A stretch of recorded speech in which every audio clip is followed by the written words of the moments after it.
Municipality department 100 రోజుల ప్రణాళికల నా పొలంలోకి వచ్చే మురికి కాలువ నీళ్ళు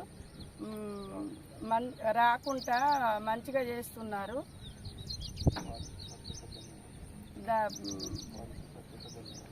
వారికి ప్రత్యేక ధన్యవాదాలు తెలియజేస్తున్నాను.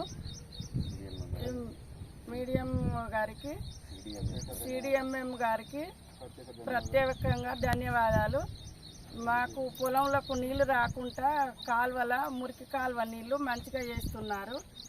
మాకు సంతోషం అవుతుంది. ఇప్పుడు ధన్యవాదాలు.